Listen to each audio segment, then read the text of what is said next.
Supreme Magus, Chapter 60. Alone in the Crowd. When Lit realized what he had done, it was already too late. His face blushed up, even the ends of his ears turned to bright red. "Smooth move, stud," Solus mocked him mercilessly. "Too bad you forgot the flowers." Professor Naliar giggled, making Lit to turn to an even brighter shade of red. He felt so embarrassed of himself that he could only hide his face between his hands, incapable of watching her, while banging his head on the desk. "I'm an idiot," he inwardly screamed. "Since when did I stop using my brains? Just when I thought that things couldn't get any worse, I turned out to be my worst enemy." "I'm honestly flattered by your feelings," she said while still chuckling, "but I'm not into kids. I'm looking for a tall and strong mage as a life companion. If in 6 years I'm still single and you haven't changed your mind, I will be happy to resume this conversation." Lit wanted to cry and run away, spending the rest of his life hiding in the deepest hole he could find. But he had already made a fool out of himself. There was no reason to add insult to injury. He took some deep breaths to calm down, using water magic to cool down both his face and nether regions, finally regaining his focus. "If I apologize, I will make everything worse," he thought. "She reacted like I was joking. Let's play along. The more I stir it, the more it will stink." Now, before going back to the course topic, one last word of warning for you scum.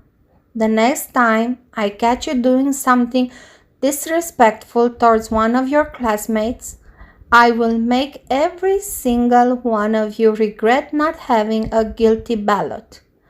Are we clear?" No one dared to reply.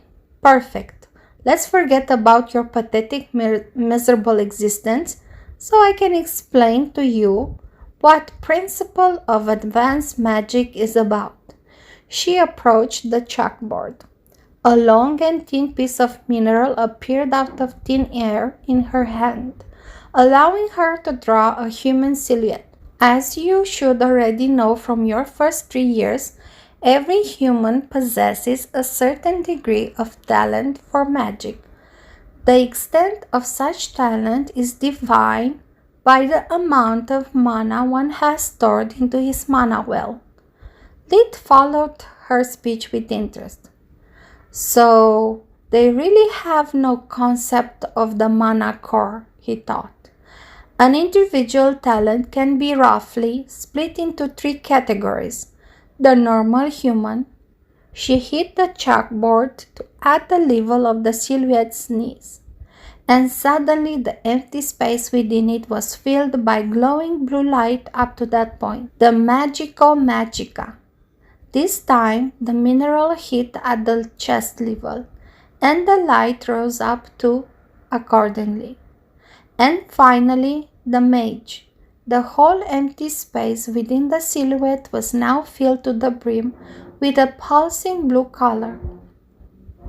While performing the first 3 tiers of magic, hand signs and magic words are equivalent of a bucket that once dropped in the mana well allows you to extract the right amount of power.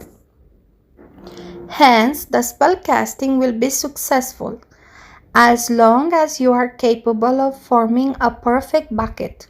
Sadly, from tier 4 up, this process no longer works. This kind of magic requires such an amount of mana that there are only 2 ways of extracting it from the well. The first one, that you can learn in minor academies or in the books available for purchase, is to create a bigger bucket. This method is feasible, but most of the time impractical.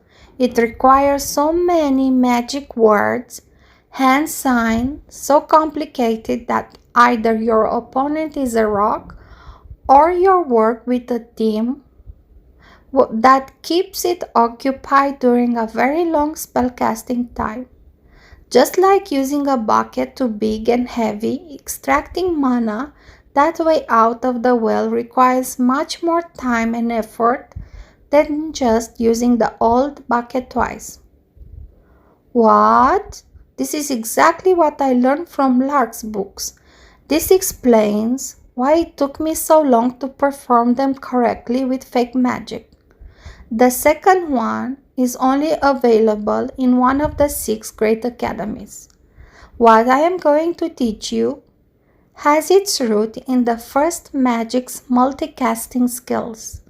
Professor Trask should have stressed already the importance of the first magic, right? The whole class nodded. Multicasting means the talent to form and control more than one bucket at a time. Let's say that the mage capable of double casting potentially can control up to 2 buckets. That's the minimum requirement for tier 4 spells.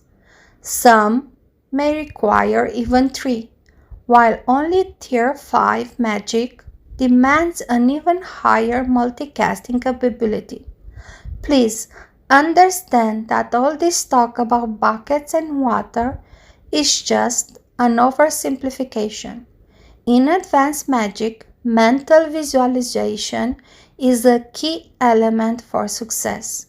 You can choose to imagine it as a jar of wine, a chest full of gold, whatever fits your bill is fine.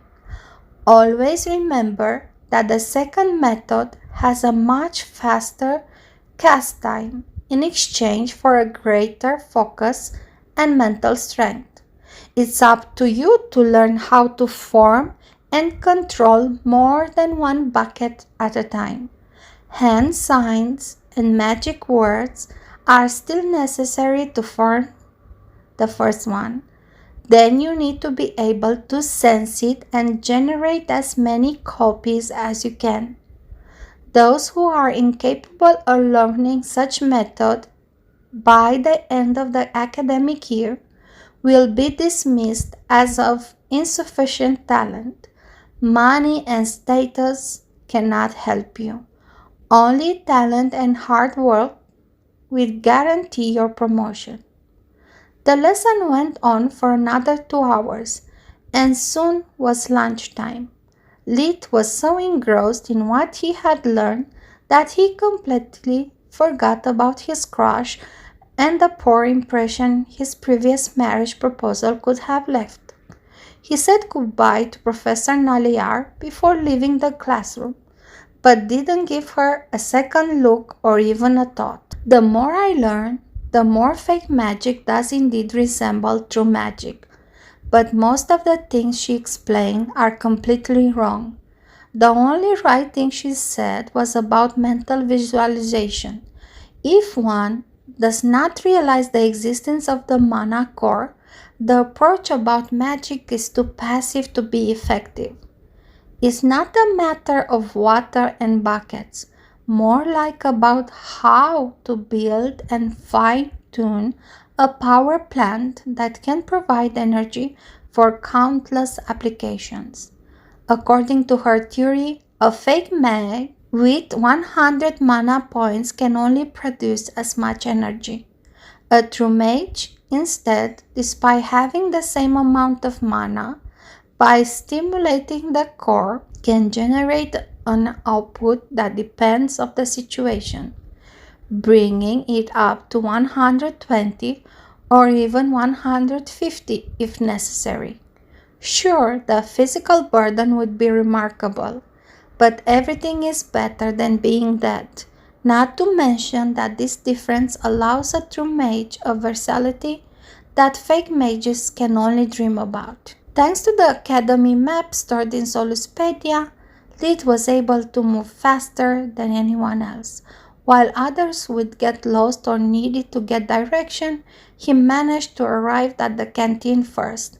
Once again, the skills of the forge masters, it was nothing like his old high school cafeteria. There was no cash register, no need to form a line or pick up a tray. The room was of rectangular shape, 5 meters high, with the long side of 200 meters long and the short side with 100 meters long.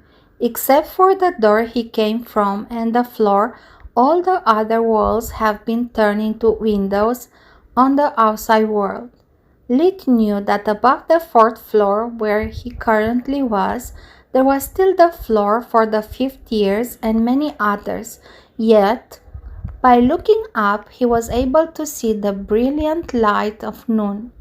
The room, like all the others, was perfectly lighted. The whole canteen was filled with rectangular diner tables, each one capable of accommodating up to 6 people.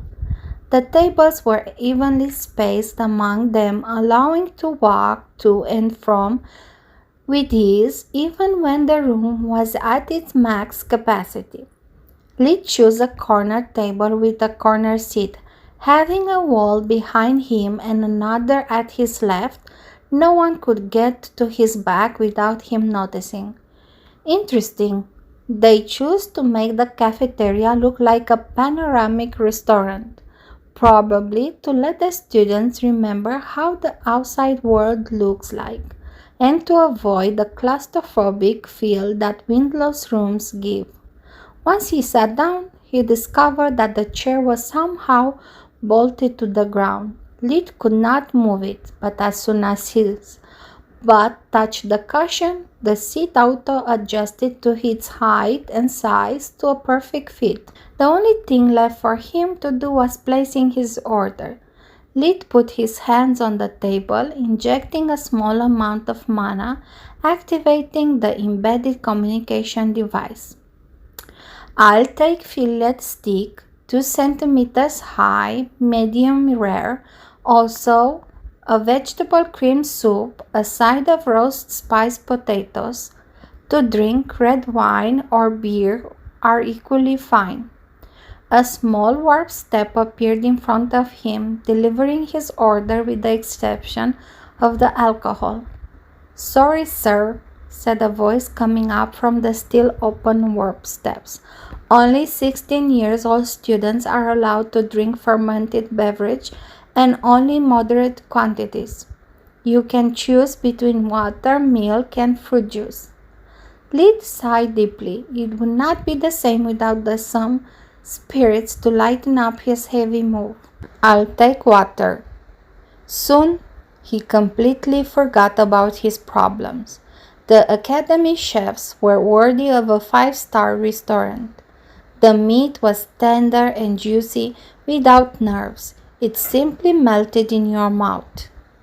The potatoes were crispy on the outside and tender on the inside, spicy enough to make his blood run and pleasantly tickle his tongue. The cream soup was excellent as well, but Lid ate it for last. He hated vegetables, or any form and kind, yet he left the plate clean. He knew how important it was keeping his diet balanced while his growth spurt approached. He had managed to enjoy his whole meal, ignoring the people around him and only looking at the forest outside. It stretched as long as his eyes could see, and during his brief time in the canteen, he was able to spot many beasts and herbs he had never seen before. "I wish I could take seconds, but if I eat too much, I will be so sleepy that I will barely able to pay attention. It's my first lesson for my master healer, and first impression is very important." Despite considering himself to already be a great healer, Lid was really curious about Tier 4 light spell, since there was none in all the books he had previously access to. "Over the years, there were so many things that I wasn't able to come up with a solution for. So many patients I have lost. This is my occasion to learn from the masters and impress them. If I manage to keep my status as an A rank student, my life will be much easier.